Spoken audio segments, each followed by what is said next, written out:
नमस्ते दोस्तों। मेरा नाम संजय है और आज हम कक्षा 9वीं के रसायन विज्ञान का अध्याय नंबर 2, जो कि है क्या हमारे आसपास के पदार्थ शुद्ध हैं, पार्ट 10 के विषय में अध्ययन करेंगे।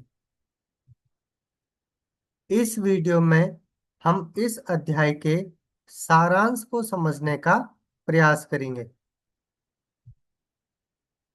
सारांश।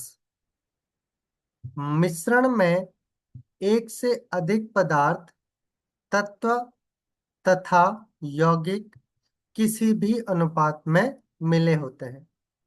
तो मिश्रण में तत्व या यौगिक किसी भी अनुपात में मिले हुए होते हैं।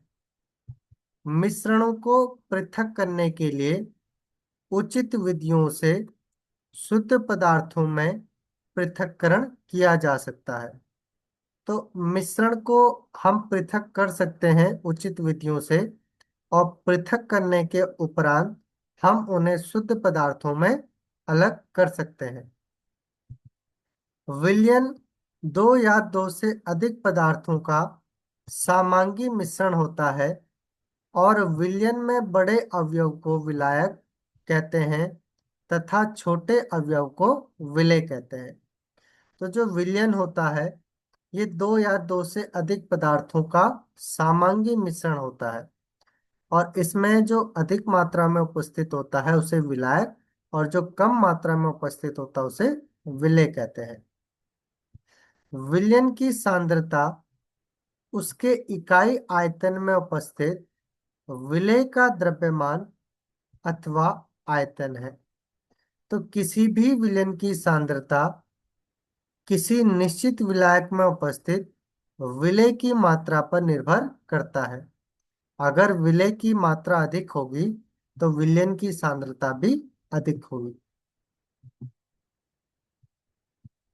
वह पदार्थ जो विलायक में अघुलनशील तथा आंखों से देखा जा सकता है, निलंबन कहलाता है, और निलंबन एक विषमांगी मिश्रण होता है। तो वह पदार्थ जो विलायक में अघुलनशील है और आंखों से देखा जा सकता है, उदाहरण के लिए जब हम रेत को पानी में घुलने का प्रयास करते हैं, वो घुलता नहीं है और आंखों से हम उसे देख सकते हैं, तो वह निलंबन कहलाता है। और ये निलंबन जो है एक विषमांगी मिश्रण होता है।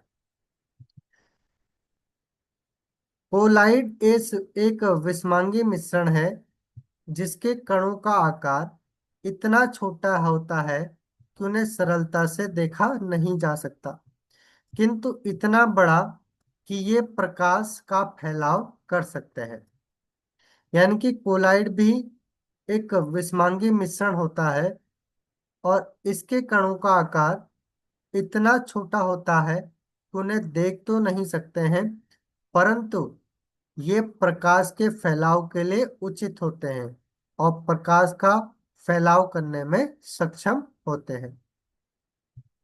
कोलाइड उद्योगों में तथा दैनिक जीवन में महत्वपूर्ण है।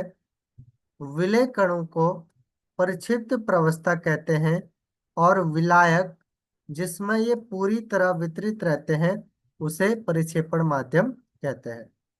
तो कोलाइडों का उपयोग बहुत सारे उद्योगों में किया जाता है। इसके अतिरिक्त दैनिक जीवन में भी इसका महत्वपूर्ण उपयोग है।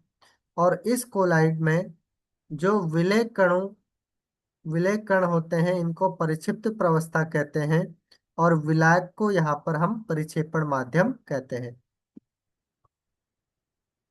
शुद्ध पदार्थ तत्व या यौगिक हो सकते हैं।